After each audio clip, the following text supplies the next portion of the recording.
Hello అండి అందరికీ. నేను మీ Srivani. Welcome back to Mahathi Amma Vantalu. ఈరోజు నేను చూపించబోయే రెసిపీ వచ్చేసి స్ప్రౌట్స్తో జావా చేయడం ఎలా అనేది.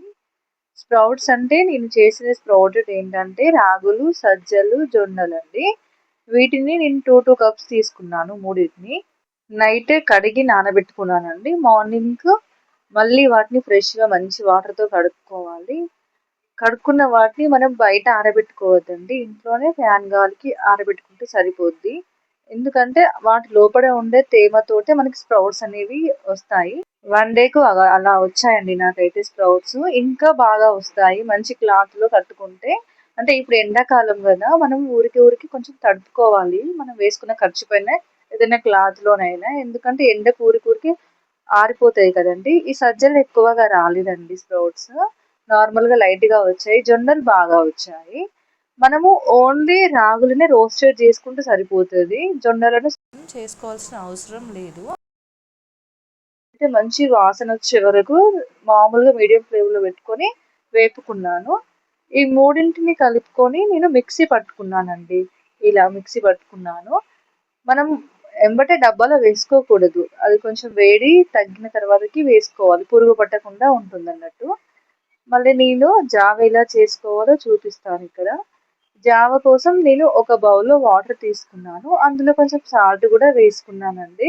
ఇప్పుడు మనం గ్యాస్ ఆన్ చేసుకోవాలి. తర్వాత మరొక బౌల్‌లో మనం ఈ మిక్సీ పట్టుకున్న ఈ పొడిని వేరే బౌల్‌లో ఒక 3, 4 స్పూన్స్ వేసుకుంటే సరిపోతుందండి ఈ వాటర్‌కు. ఆ పొడిలో మనం కొన్ని వాటర్ పోసుకొని మంచిగా మిక్స్ చేసుకోవాలి. ఉండలు లేకుండా మిక్స్ చేసుకోవాలన్నట్టు. ఈ జావ అనేది చాలా మనం ఏదైనా హెల్తీ ఫుడ్ అనేది చాలా టేస్టీగా ఉంటాయండి. మనం అలవాటు చేసుకోవాలి అంతే.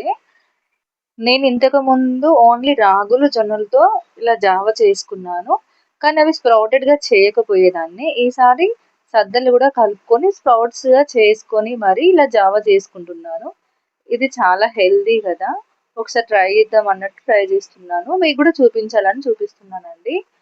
ఇప్పుడు ఇలా కలుపుకోవాలండి ఈ పొడినైతే. ఇప్పుడు వాటర్ మంచిగా మసులుతున్న టైంలో ఈ మిశ్రమాన్ని యాడ్ చేసుకోవాలి. పోసుకునేటప్పుడు కూడా మంచిగా కలుపుకోవాలి స్పూన్‌తో. లేకుంటే ఒక దగ్గరనే గడ్డల్లాగా అయిపోతుంది. కాసేపు అలా కలుపుతూనే ఉండాలి.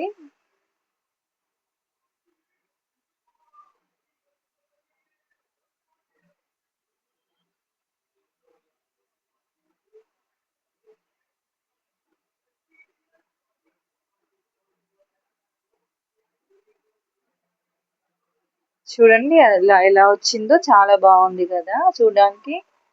ఈ జావ అనేది చల్లారాక మనం మజ్జిగతో యాడ్ చేసుకొని తాగితే చాలా బాగుంటుంది. హెల్తీగా ఉంటామండి. వెయిట్ లాస్ కూడా చాలా ఉపయోగపడుతుంది.